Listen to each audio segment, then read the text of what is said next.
안녕하세요. 커피앤톡입니다. 오늘도 와주셔서 감사드리고요. 바로 사연 읽어보겠습니다. 결혼에 대해서 이야기를 하다 보면 혹자는 세상이 뒤집어질 만큼 큰 변화가 있다고 하고 혹자는 크게 달라지지 않는다고도 하죠. 저 역시 좀 더 어릴 때는 결혼이란 내 세상의 모든 것이 달라지는 일이라고 생각했던 때가 있었어요. 하지만 나이가 들면서 조금씩 현실을 알게 되고 주변 친구들을 통해서 생각만큼 세상이 180도 달라질 거라고는 생각하지 않게 됐어요. 대신 많은 변화가 있을 거라고는 생각하게 됐죠. 그래서 결혼을 하게 되면서 마음의 준비를 참 많이 했었어요. 혹시 모를 나의 변화, 혹시 모를 남편과의 트러블, 혹시 모를 시집살이 같은 거요. 하지만 막상 저를 기다리고 있었던 건 정말 예상도 하지 못했던 부분이었죠. 그건 바로 동서살이었어요. 남편은 삼형제 중에 맏이었어요. 소개팅을 통해 만났는데 약간은 무뚝뚝하면서도 어딘지 모르게 엿보이는 든든함에 마음을 쏙 빼앗겼죠. 무엇을 하든 본인이 리드하고 그 어떤 상황이 와도 저를 지켜줄 것만 같더라고요.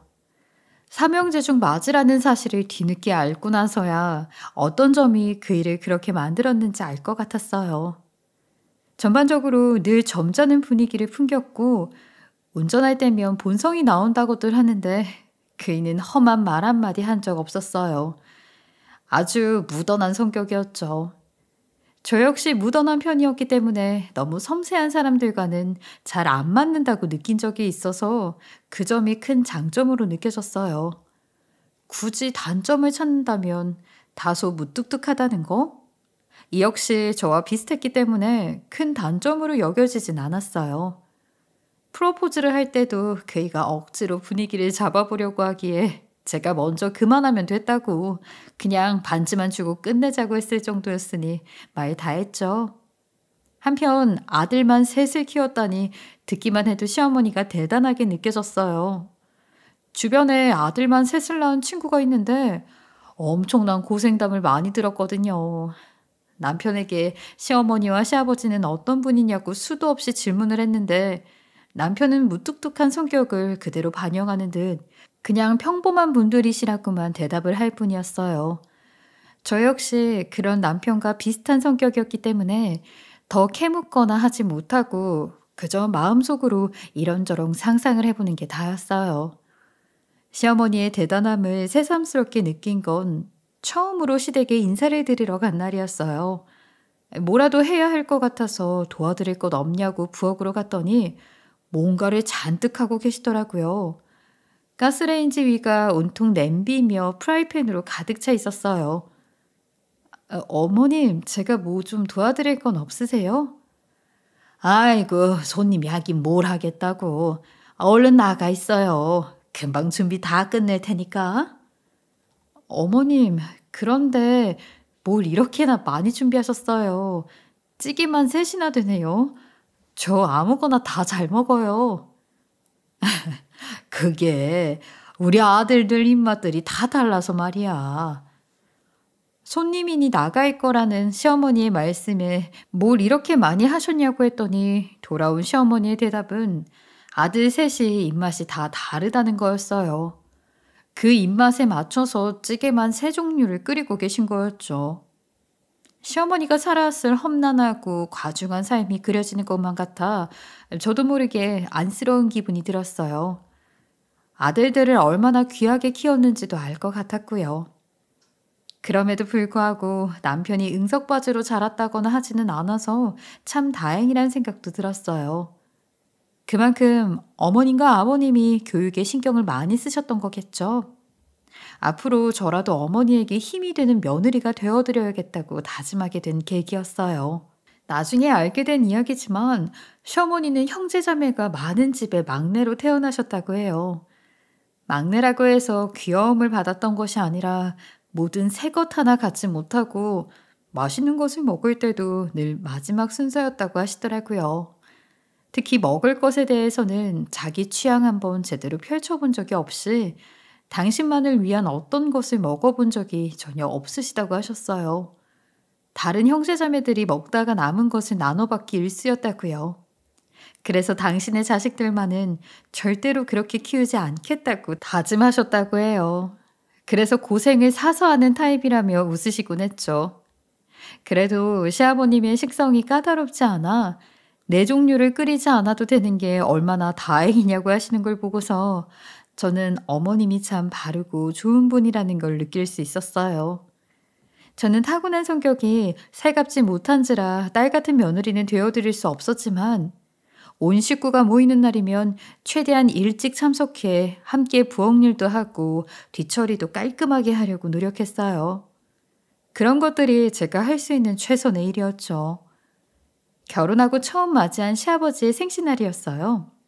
남편은 그냥 용돈만 드리면 된다고 했지만 저는 시어머니가 아들 셋의 입맛에 맞춰 찌개 셋을 끓이시던 모습을 떠올리고는 절대 안 된다고 하며 아침 일찍부터 시댁을 방문했어요. 아이, 세아가 왜 이렇게 일찍 왔니? 다 같이 저녁이나 들자고 했으니 시간 맞춰 오면 될 것을. 아니에요, 어머니. 제가 첫 며느리인데 아버님 생신상은 같이 준비해야죠. 저는 미리 준비해간 편안한 옷으로 갈아입고 어머님과 함께 장을 보러 나섰어요. 어머니는 말로는 왜 왔냐고 하시면서 은근히 흡족해 하시는 눈치였죠. 아, 얘 세아가 음식은 그만하고 여기 정리 좀. 아이고, 벌써 다 해놨네. 그럼 설거지나 좀 하면서 마무리를. 아이고, 벌써 하고 있구나. 우리 세아가 일을 참 잘하는구나. 잘해. 아이, 안 해요, 어머니. 이 정도는 제가 당연히 해야죠. 들어가서 좀 쉬세요. 시어머니도 겉으로는 표현은 얼마 안 하셨지만 제가 와서 일거리가 많이 줄어들었다는 것과 맏며느리를 잘 데려왔구나 하는 마음에 무척 흐뭇해하시고 계신 것 같았어요. 시아버님도 당연히 기뻐하셨어요. 이렇게 특별한 생신상은 처음이라며 사진으로 찍어 메신저 프로필 사진으로 해두실 정도로요. 맏며느리를 잘 들여서 아들 셋뿐이던 집의 분위기가 확 달라졌다는 말씀도 하셨어요. 시부모님이 기뻐하시는 모습을 보며 남편도 조금은 뿌듯해하는 것 같더라고요. 그렇게 시어머니와의 관계에서 조금씩 신뢰가 쌓여갈 때쯤 저에게는 2명의 동서가 동시에 생기게 됐어요. 저는 세아가 위치해서 첫째가 된 거죠. 이때부터 일이 꼬이기 시작한 것 같아요. 두 시숙이 1달 차이로 식을 올리겠다고 해서 좀 의아했었는데 알고 보니 둘째 동서와 셋째 동서가 서로 친구 사이였더라고요. 둘째 동서가 연애를 하던 와중에 친구였던 셋째 동서를 막내 시숙에게 소개시켜 준 거였어요. 그러다 결혼까지 하면서 친구들끼리 한 집안의 며느리가 된 거죠. 유유상종이라고 하던가요?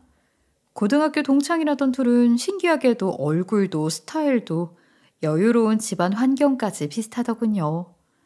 심지어 신혼집도 같은 아파트로 얻었어요. 강남에 새로 지어진 으리으리한 아파트였어요. 저희 집은 20년이 된 자그마한 구축 아파트였는데 말이죠. 둘은 서로 기대어 살아가겠다는 의지가 굳건해 보이더라고요. 동서들을 처음 만난 자리에서 저는 동서들을 향해 얘기했어요. 앞으로 잘 부탁한다고요. 그런데 둘 다 어쩐지 못마땅한 느낌으로 저를 바라보더라고요. 나중에 시어머니를 통해 알게 된 내막은 제가 처음부터 대뜸 말을 놓아서 기분이 상했다는 것 같았어요. 저는 제가 실제 나이도 많고 학렬로도 손윗사람이라 당연하다고 생각했는데 동서들에겐 그게 당연하지 않았나 봐요. 형님이라고 저를 부르는 것 또한 동서들에겐 어색했던 것 같아요. 처음에 저기요 라고 저를 부르더라고요. 저는 형님이라고 부르면 된다고 알려줬는데 동서들은 입을 셀쭉하게 내밀고는 자기들끼리 수근거릴 뿐이었어요. 새로운 가족을 맞이한다는 게 쉬운 일만은 아니구나 라는 생각이 들더군요. 하지만 그때는 차차 익숙해지려니 했어요. 그렇게 가족이 늘어나고 얼마 지나지 않아 시어머니가 저를 보는 눈빛이 조금씩 달라지기 시작했어요. 예전처럼 흡족해하는 표정이 아니라 어딘가 안쓰러운 표정으로 보는 듯한 그 눈빛은 점차 못마땅한 기색으로 바뀌었고 저를 보며 혀를 차시는 일도 잦아졌어요. 무던한 성격이었던 저는 어머니가 왜 그러시나? 내가 착각을 했나? 아니면 뭔가 잘못한 일이 있었나? 하고 그저 속으로만 생각을 할 뿐이었죠. 그러던 어느 날 시어머니가 저희 집에 들은 날이었어요. 아이가 있는 작은 아파트가 얼마나 어질러지기 쉬운지 경험해 본 분들은 잘 아실 거예요. 인테리어는커녕 바닥에는 알록달록한 소음 매트를 깔아둘 수밖에 없고 예쁜 가구도 위험하다 싶으면 내다 버리거나 보호방지 스티커가 아이가 좋아하는 예쁜 스티커를 덕지덕지 붙여야 하기 일쑤죠. 낙서는 말할 것도 없고요. 그뿐인가요? 치워도 치워도 끝이 없는 장난감은 사실 아이가 자라서 스스로 치우기를 기다리는 게 빠를 것 같았어요. 사실 반쯤 포기하고 사는 편이 몸도 마음도 편하긴 하잖아요. 저 역시 그런 삶을 살고 있었어요. 하필 시어머니가 도착하시기 직전 아이가 밥을 먹다 말고 식판을 엎어서 식탁 위는 엉망진창이었죠. 그런데 시어머니는 그런 집안을 휘휘 둘러보시더니 새삼스러운 잔소리를 하시더라고요. 아, 너는 형님이 되어가지고는 살림 솜씨가 어째 꼴찌인 것 같구나. 네? 갑자기 무슨 말씀이세요, 어머님? 아, 내가 와도 이 정도면 평소엔 대체 어떻게 하고 사는 게냐? 집이 좁으면 청소라도 깨끗이 하고 살아야 할 것 아니냐? 아, 애가 있다 보니 제가 평소에 신경을 많이 못 쓰고 살긴 해요. 죄송해요. 네 동서들 집 가봤니? 그렇게 넓은데도 어찌나 깨끗하던지. 아, 돈이 없어 사람을 못 쓰면 그만큼 네가 부지런히 쓸고 닦고 해야지. 아니면 네 동서들 찾아가서 살림하는 법을 좀 배우고 오든지 해야겠다. 저는 아닌 밤중에 홍두깨를 맞은 양 아무 말도 할 수가 없었어요. 그 전에도 저희 집에 수도 없이 다녀가셨던 어머니였거든요. 그때는 아무런 말씀도 안 하시고 그저 애 키우느라 고생이 많다고만 하시더니 갑작스레 이런 말씀을 하시는 게 너무나 이상했고 그런 어머니를 이해할 수가 없었어요. 혹시 시어머니에게 무슨 일이 있었나 싶어 그날 저녁 남편을 붙들고 시댁에 무슨 일이 있었냐고 물어보았는데 당연하게도 아무 일 없다는 대답이 돌아왔어요. 남편이 무슨 일이냐고 물었지만 너무 별것 아닌 일을 미주알 고주알 얘기하는 것 같아서 그냥 아무것도 아니라고 얼버무렸죠. 하물며 자기 어머니 흉 듣기를 좋아하는 남자가 어디 있겠어요. 그날 이후부터 시어머니는 저와 대화를 할 때면 늘 두 동서와 비교를 하기 시작했어요. 당연히 저를 깎아내리는 방향이었고요.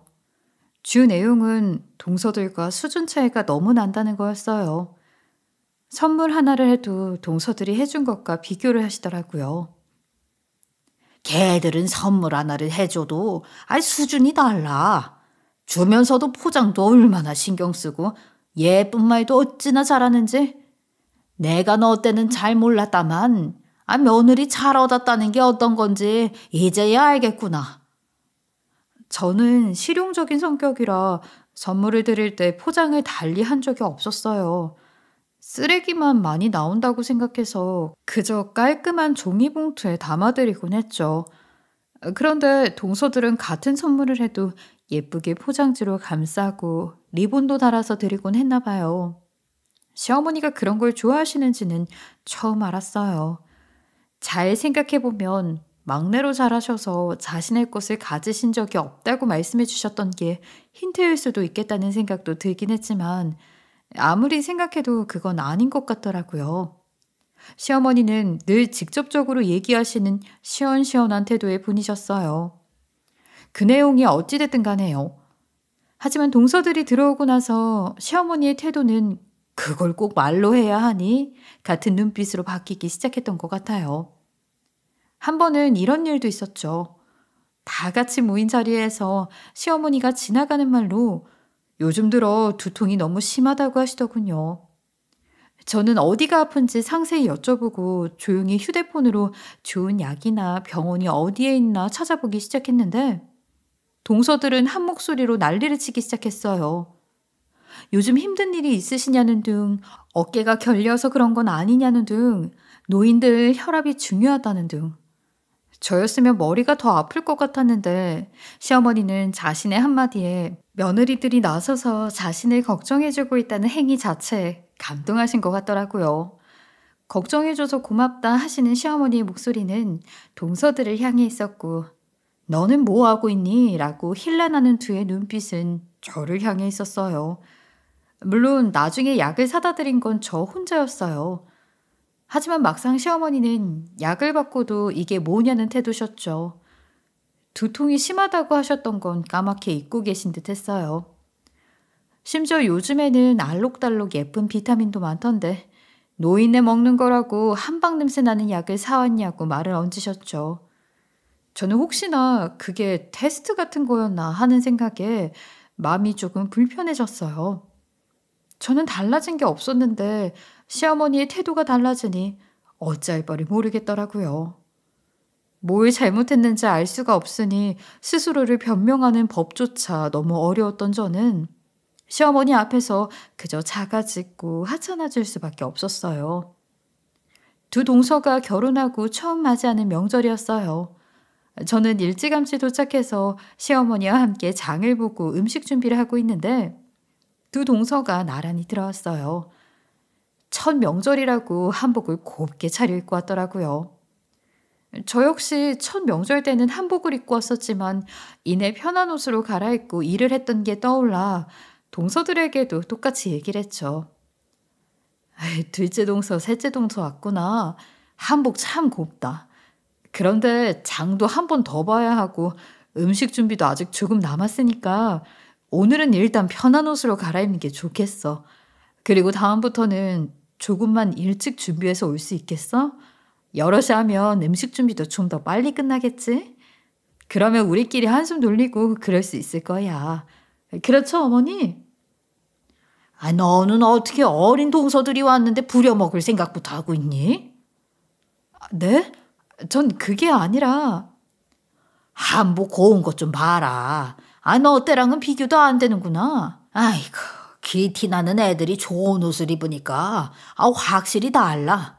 너희는 음식 준비하지 말고 예쁘게 앉아있으면서 잔심부름이나 해라. 아니면 아버지랑 같이 TV나 봐. 장은 첫째가 봐오고 그동안 내가 음식하면 되니까. 아니면 반대로 해도 되고. 바쁜 일은 어차피 다 끝났단다. 정말요?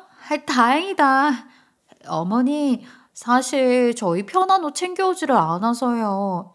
원래 챙겨와야 하는 거예요? 사실 전 제사 음식 해본 경험도 없어서 방해만 될 것 같아요. 그래서 일부러 챙겨오지 않았는데. 아니야. 첫째가 군기라도 잡는답시고 괜한 소리를 안 개지. 너희는 앉아있거라. 저와는 너무 다른 환대에 저는 어리둥절했지만 두 동서가 워낙 곱고 예뻐서 그런가 보다 했어요. 사실 말은 저렇게 했지만 둘 다 너무 늦게 오기도 했고 부엌이 좁아서 네 명이 다 들어오기는 힘들 것 같기는 했거든요.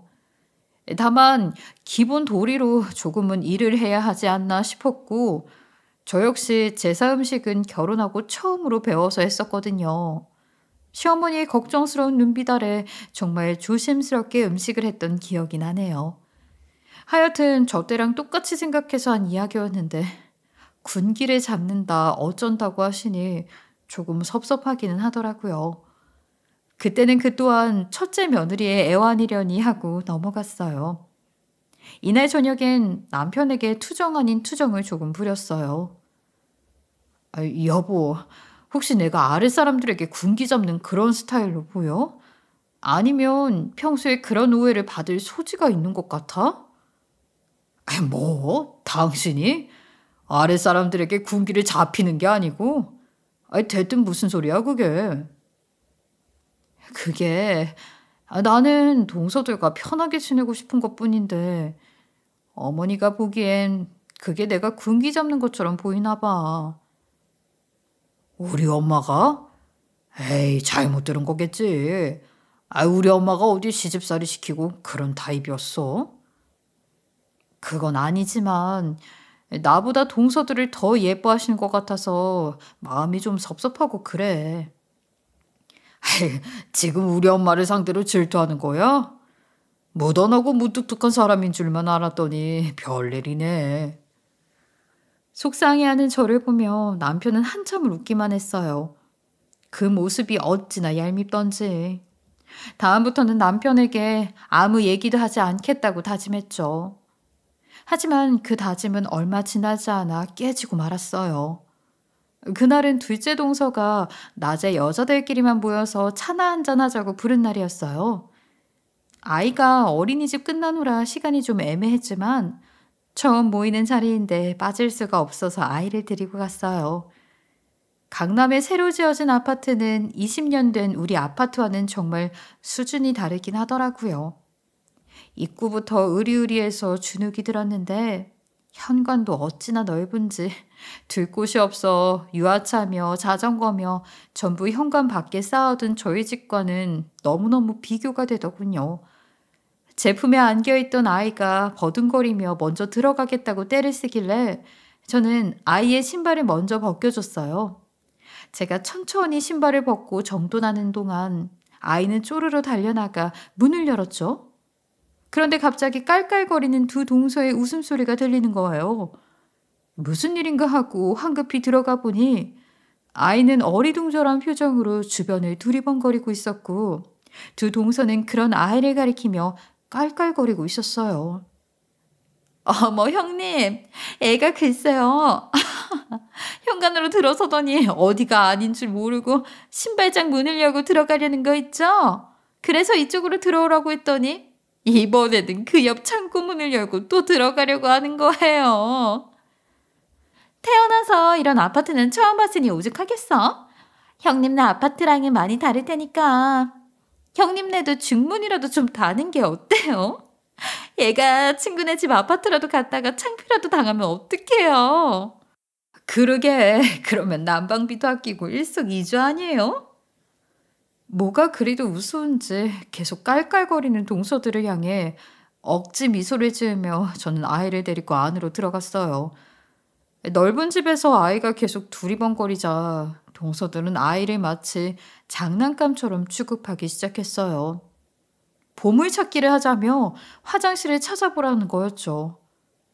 화장실이 3개인 그 집에서 아이는 온 집안을 빙글빙글 돌기 시작했고 동서들은 아주 배를 잡고 웃어대기 시작했어요. 저를 비웃는 것도 아니고 아이를 비웃는 것을 보고 있자니 아무리 무던한 성격의 저라도 속이 부글부글 끓더군요. 저는 너무나 불쾌해져 아이를 데리고 나와버렸어요. 나가는 순간까지도 둘의 비웃음 소리가 날카롭게 맴돌더군요. 그날 저녁 남편을 붙들고 많이 속상해했어요. 남편은 고개를 갸우뚱하며 동서들이 왜 그랬을까 하는 말을 할 뿐이었죠. 그이도 저도 감정을 직접적으로 표출하는 일이 적다 보니 서로를 위로하는 일도 서툴렀어요. 그날은 처음으로 그런 남편이 참 야속하더라고요. 그날 이후 저는 그냥 동서들이나 시어머니 사이에 있을 때는 투명 인간이 되기로 했어요. 저에게 있어서는 그게 가장 무던하게 지나갈 수 있는 방법인 것 같더라고요. 시어머니에게는 그저 네네 하고 대답했고 동서들에게는 그렇구나 동서 하고 대답만 하는 건 그리 어려운 일이 아니었어요.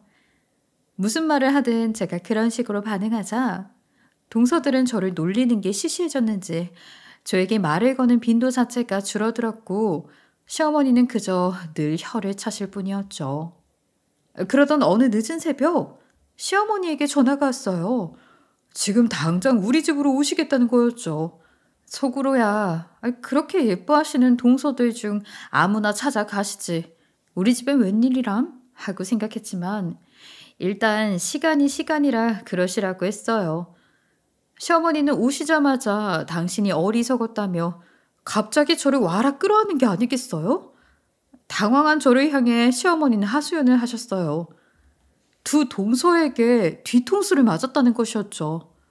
저는 무슨 일인지는 몰라 황당해하면서도 차근차근 얘기를 해보시라며 시어머니를 달랬어요. 시아버님은 규모는 작지만 제법 큰 돈이 오가는 사업체를 운영하고 계셨어요. 오랜 기간 동안 운영을 해오셔서 거래처도 안정적이었고 이렇다 할 경쟁 업체가 없어 무척 탄탄한 사업이었죠. 시어머니는 거기서 회계도 하고 인사 업무도 보는 등 잡다하면서도 중요한 일들을 도맡아 하고 계셨어요. 다만 얼마 전부터는 좀 휴식이 필요하다 하셔서 잠시 쉬고 계신 걸로 알고 있었죠. 그런데 알고 보니 그게 아니었어요. 회사 내에서 불미스러운 이야기가 돌았고 그게 시아버님의 귀에까지 들어가자 시아버님의 권고로 장기 휴가를 받으신 거였다고 하시더라고요. 불미스러운 이야기라고요? 어떻게 그런 이야기가 오갈 수가 있어요? 어머님은 거기서 그렇게 오래 일하셨는데. 아이고 얘, 내 말이 그 말이다. 그 소문이라는 것도 내 입에 담기도 그저 수치스럽구나 암사스럽구나. 나는 정말 생각도 못했어. 나랑 친한 직원이 조심스럽게 얘기해 주더구나. 그 불미스러운 이야기라는 건 시어머니가 직원에게 폭언을 했다는 등 젊은 남직원을 상대로 부적절한 발언을 했다는 등 심지어 불륜이 아니냐는 등 추측마저도 입에 담기도 수치스러운 말들이었다고 해요. 전 거기까지 듣고 고개를 갸우뚱했죠. 시어머니가 연세가 적으신 것도 아니고 평소에 험한 말씀을 하시는 분도 아니셨으니까요. 누가 대체 그런 얼토당토 않는 소문을 퍼뜨리고 또 믿는단 말인가요? 그런데 알고 보니 최근에 새로 들어온 젊은 직원들이 몇 있었다고 해요. 그리고 그 직원들을 중심으로 소문이 퍼지기 시작한 거였죠. 시아버님은 당연히 시어머니를 믿었지만 가뜩이나 작은 회사에서 그런 소문이 돌기 시작하자 전체적인 분위기를 고려해 휴가를 주시지 않을 수가 없었다고 해요. 시어머니는 도저히 참을 수가 없어서 소문의 근원지를 찾기 시작하셨죠. 당연히 쉽지 않았지만 이야기를 전해준 직원분의 도움을 받아 차근차근 소문의 근원지를 찾아가기 시작했다고 하세요. 다만 아직 근원지를 찾은 것은 아니고 거슬러 올라가 보니 두 동서가 시아버님의 일하는 걸 구경하고 싶다고 찾아온 날 이후부터 소문이 시작된 것 같다고 하시더라고요. 그때까지만 해도 시어머니는 설마 하셨다고 해요. 그 애들이 그럴 리 없다고. 그냥 우연일 뿐이라고. 당신께서 애먼 사람 잡는 거라고요. 하지만 소문이 나온 꼬리에 꼬리를 타고 가다 보니 모든 정황이 두 동서들을 가리키고 있었다고 해요. 나는 그런 것도 모르고 애들이 회사에 관심을 두는 게 기특해서 매출과 관련된 기밀 서류까지 다 보여줬는데 아휴 내가 미쳤지. 내가 미쳤어. 시어머니는 동서들이 매출 장부를 본 후부터 자신의 자리를 탐내는 게 분명하다며 분해하셨어요. 여유롭게 잘 사는 애들이라 어른한테도 잘하고 자기들끼리도 우아하게 살고 그런 줄로만 알았지. 둘이서 맨날 붙어 다니면서 못된 짓거리나 하고 있었던 게야. 날 내몰고 둘이 그 자리를 차지하려고 했던 거지. 너도 당해봐서 알지? 그러니 날 좀 도와다오. 내가 그것들을 단단히 잡을 테니 넌 얌전히 보고만 있어. 전 솔직히 시어머니 말씀을 듣고도 100%다 믿지는 않았어요. 정확히는 믿을 수가 없었던 거죠. 둘 다 집도 잘 사는데 굳이 그럴 필요가 있을까 싶었고 시어머니의 첫 의심처럼 설마 그 둘이 그렇게까지 했을까 싶었어요. 그리고 제가 그 둘에게 당한 만큼 시어머니에게 섭섭한 점이 없잖아 있었다 보니 이제 와서 새삼 싶었던 마음이 있어 그 새 사이에 끼고 싶지 않았죠. 그런데 명절이 다가오면서 두 동서가 이상한 행동을 보이더군요. 연휴 동안 시아버님 회사를 찾아가서 일을 돕겠다고 하는 거예요. 전이나 부쳐 먹으면서 빈둥빈둥 노는 것보다 아버님 일을 돕는 게 낫다니요. 저는 전을 부쳐 먹으면서 빈둥빈둥 논다는 표현에도 감정이 상했지만 두 동서가 정말로 시어머니의 자리를 노리나 하는 생각에 적잖게 놀랐고 당연히 시어머니는 말도 안 되는 소리 말라며 당장 시댁으로 오라고 불을령을 내렸어요. 하지만 동서들은 짝이라도 한 듯 시어머니의 전화를 받지도 않았고 시아버님과의 통화를 통해 동서들이 그곳에 있음을 확인한 시어머니는 어떻게 이럴 수가 있냐며 기가 막혀 하셨죠. 결국 명절 음식은 평소와 다를 바 없이 시어머니와 저 둘이서만 다 하게 됐어요. 시어머니의 화 섞인 푸념을 들으며 말상대를 해드리던 저는 혼자 인형을 가지고 노는 아이를 보다가 저도 모르게 중얼거렸어요. 동서들도 아이가 없어서 적적해서 그런 건 아닐까요? 지난번에 놀러 가보니 애가 인형 가지고 놀듯 아이를 데리고 잘 놀던데요. 아이니, 그건 또 무슨 소리냐? 어머, 제 말은 그게 아니고 그냥 동서들이 애상대로 잘 놀아주더란 이야기였어요. 어머니 너무 신경 쓰지 마세요. 아니, 애를 인형 취급했다는데 어떻게 신경을 안 써? 빨리 상세하게 얘기해봐라. 시어머니가 하도 푸념을 늘어놓으시다 보니 맞장구를 치다가 저도 모르게 같이 푸념을 해버렸는데 본의 아니게 제 사연을 일러 바치는 셈이 되어버렸지 뭐예요. 시어머니는 마치 본인이 그런 일을 당한 것처럼 펄쩍 뛰시더니 혼잣말로 중얼거리셨어요. 누가 감히 우리 처손주를 무시하려 들어? 이 할미가 다시는 그런 일 없도록 만들어줄 거야. 시어머니의 중얼거림은 혼잣말이라기보다는 결연한 다짐처럼 들려서 저는 시어머니가 단단히 맘먹으셨구나 싶었어요. 그렇게 썰렁한 명절을 보내고 얼마 지나지 않아 시어머니가 저와 동서들을 불렀어요. 한 달 차이라 비슷비슷한 시기에 생일이 있으니 셋 모두에게 생일상을 차려주시겠다는 거였죠. 결혼 후 처음 맞이했던 제 생일 때는 밖에서 다 같이 외식을 하고 말았거든요. 마음속에서 작은 섭섭함이 생겨나려 했지만 저는 늘 그래왔듯 그러려니 하고 넘어가기로 했어요. 큰 기대 없이 시댁을 방문했더니 시어머니의 말씀인즉 각자 집안 평수대로 생일상을 차려주겠다는 거예요. 전 어이가 없었죠. 동서들을 혼내줄 것처럼 말씀하시더니 이게 웬 저만 대놓고 홀대하는 꼴인가요? 동서들은 그 말을 듣자마자 자지러지게 웃으며 신나했어요. 잠시 후 어머니는 상 3개를 차려서 거실에 두었어요. 불고기, 잡채, 생선구이까지 있는 호화로운 상 하나와 밥에 콩나물 무침 하나만 덜렁 있는 상 2개를 가져오신 거였어요. 동서들은 자연스럽게 호화로운 상에 앉았어요. 어머, 맛있겠다. 제가 잡채 좋아하는 거 기억해 주셨군요. 어머님, 너무 감사해요. 맛있게 잘 먹을게요. 큰형님, 형님도 그러고 계시지 말고 얼른 앉으세요. 그런데 왜 형님 밥상은 2개래요? 차린 건 없지만 많이라도 드시라는 어머님의 깊은 뜻 아니야? 얘도 참. 그런데 갑자기 시어머니가 눈을 부릅뜨며 동서들을 나무라셨어요. 아니, 너희 자리를 잘못 잡았구나. 왜 거기에 앉아있니? 네? 어머니 무슨 소리를 하시는 거예요? 평소대로 상을 차려주신다면서요.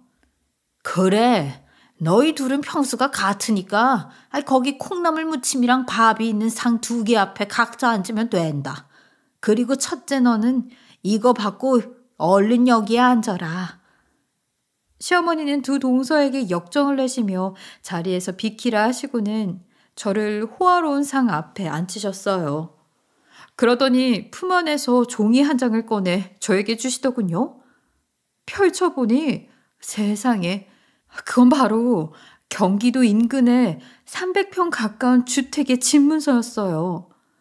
제가 알기로는 시부모님께서 노후 준비를 위해 준비해둔 집이었는데 명의가 제 이름으로 되어 있지 뭐예요? 제 눈이 휘둥그레지자 동서들이 다가와 제가 들고 있던 종이를 뺐다시피 가져가 살펴보았어요. 어머니, 이게 뭐예요? 300평? 세상에, 형님 명의로 300평짜리 주택이요? 이게 왜 형님 거예요? 언제부터요? 이런 집은 언제 사두신 거예요? 혹시 노후 준비로 사두신 거 아니에요? 그걸 왜 형님한테 드려요? 동서들이 따지고 들자 시어머니는 동서들의 손에 쥐어있던 집문서를 빼앗아 다시 제 손에 쥐어주셨어요. 아내가 내 것 주는데 왜가 어디 있어, 왜가? 너희가 이 집 살 때 돈 한 푼 보탠 적 있니? 이 집은 원래 내 것이었고 이제는 첫째 것이니까 첫째가 이 큰 밥상 앞에 앉는 거야. 너희는 콩나물에 말아먹든 비벼먹든 알아서 하려무나? 두 동서는 어이없다는 표정으로 입을 다무질 못했고 어머니는 식겠다며 저에게 어서 들라며 저를 재촉하셨어요. 저는 얼떨떨해하면서도 맛있는 생일상을 만끽했고요. 동서들은 콩나물커녕 상 근처에도 가지 않고 잔뜩 심술이 난 표정으로 저와 시어머니를 노려보다가 이내 집으로 가버렸어요. 어머님은 두 사람에게 세게 맞은 뒤통수를 이렇게 한 방에 갚아주셨어요. 그동안 어머니는 시아버지께 보여드릴 증거를 찾느라 바빴다고 하시더라고요. 아무리 시아버지가 시어머니를 믿고 있다고 해도 소문은 이미 전 회사에 퍼져 있었고 정황상으로는 아무리 동서들이 의심스럽다고 해도 둘이서 똘똘 뭉쳐서 입을 맞추면 시어머니 혼자서는 상대할 수 없을 것 같다고 판단을 하신 거예요. 이번에도 얘기를 전해준 직원이 큰 도움이 되었다고 해요. 일종의 터줏대감 격이었었던 그분은 소문이 더 퍼지지 않도록 입단속을 하는 한편 소문을 퍼뜨리려 하는 직원들을 한 명 한 명 만나서 깊은 이야기를 나누셨다고 해요. 직접적으로 소문에 관해서 묻기보다는 은근히 대화를 그쪽 방향으로 유도해서 소문의 근원지를 찾아내려 한 거죠. 또 젊은 직원들은 오래 일한 직원들의 도움을 꼭 받아야 했기 때문에 조금씩 대화를 하면서 친해져 소문의 근원지를 다 알아내려고 하셨다고 해요. 동서들은 정말 비열한 방식으로 시어머니를 음해했어요. 젊은 직원들끼리 어울려 밥을 먹거나 차를 마시러 갈 때면 동서들은 꼭 그 직원들을 따라다녔다고 해요. 직원들은 대표님의 며느리인 동서들의 합석을 거절하기 어려울 테니까요. 그러고는 시어머니가 시집살이를 시켜서 너무 힘들다거나 시어머니가 사실은 이런 분인데 알고 있었냐는 식으로 얘기를 반복해서 설마 하던 사람들은 정말인가 보다 하고 믿게끔 만들었던 거죠. 동서들이 욕한 대상에 분명히 저도 포함되어 있었을 것 같았지만 저는 딱히 손해보는 게 없었기 때문에 그냥 그러려니 넘어가기로 했어요. 결국 시어머니는 시어머니의 힘이 되어주었던 직원분과 함께 시아버지에게 찾아가 소문의 근원지를 찾았다고 두 동서가 한 짓을 소상히 밝혔다고 해요. 시어머니는 말이 나온 김에 동서네에 차를 마시러 갔던 날 저와 우리 애가 당한 일까지 모두 말해버리셨다고 하더라고요. 시아버지는 물론 크게 분노하셨어요. 애초에 당신께서 오랜 세월 쌓아둔 모든 것으로 이루어진 신성한 직장에서 이런 일이 생긴 것 자체가 처음이라 더 화가 나신 거죠. 시아버지는 소문에 연관된 직원들 모두와 면담을 하셨고 그중 일부는 퇴사하기로 했다고 해요. 다음에는 새로 직원을 뽑을 때 한층 더 신중해야겠다고 결심하신 것은 말할 것도 없고요. 회사 일이 다 해결된 후에야 두 분은 저와 남편을 위해 무얼 해줄 수 있을까 고민을 참 많이 하셨다고 해요. 그러다가 노후를 위해 사둔 집의 명의를 저에게 넘기기로 한 거죠. 쉽게 결정 내릴 수 없을 법한 일이었는데 큰 결심을 해주신 시부모님께는 그저 감사의 따름이죠. 우린 덕분에 여름엔 수영장, 겨울엔 텐트가 있는 별장을 갖게 됐어요. 동서네 집에 갔을 때 언제 이런 집에 살아보나 했던 꿈이 하루아침에 이루어진 거죠. 무엇보다 아이가 무척 좋아해요.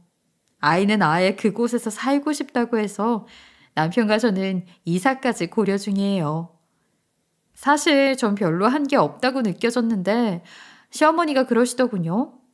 한결같음이 얼마나 귀한 건지 저를 통해 알았다고요. 그래서 살갑지 못한 성격이 더 장점이라고 하셨어요. 이거 칭찬 맞죠? 그날 이후 두 동서는 시아버님 회사엔 얼씬도 못하게 됐어요. 명절에도 왔다가 눈치만 보고 말도 없이 쪼르르 가버리고요. 저는 이제야 형님으로 제자리를 찾은 것 같아요. 이 일로 사람은 늘 한결같아야 된다는 걸 크게 깨닫게 되었죠.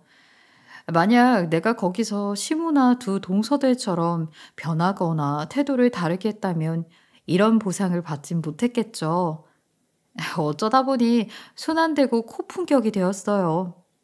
사실 그들이 밉기도 했지만 어디서 그랬는데 사람을 미워하는데 너무 많은 에너지를 쏟으면 좋을 게 없다고 하더라고요. 그래서 시종일관 무관심으로 대꾸했던 것도 있었어요. 혹시 무던한 성격인 분들이 계시다면 내가 너무 눈치가 없나 같은 고민은 하지 마세요. 한결같이 버티는 것이 가장 강한 법이랍니다. 제 별 볼 일 없는 소소한 이야기 들어주셔서 너무나 감사하고요. 추운 겨울 잘 이겨내시고 따뜻한 봄날을 잘 맞이하셨으면 좋겠습니다. 지금까지 커피앤톡이었습니다. 오늘도 끝까지 함께 해주셔서 감사하고요. 다음 영상으로 또 찾아뵙겠습니다.